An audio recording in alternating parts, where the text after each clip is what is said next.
આપણે weight loss જર્નીમાં હોઈએ તો કયા ફ્રૂટ્સને વધારે આપણે ચૂઝ કરવા જોઈએ, કયા ફ્રૂટ્સને આપણે આપણા ખાવા પીવામાં સ્થાન આપવું જોઈએ?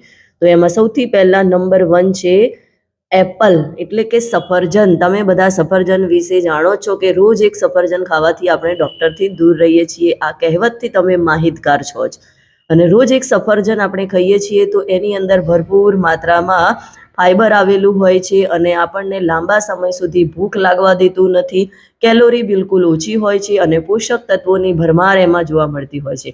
અને સફરજન આપણું મેટાબોલિઝમ પણ તેજ કરી દે છે, એટલે ફેટ લોસ પણ સરસ રીતે થવામાં મદદરૂપ થાય છે.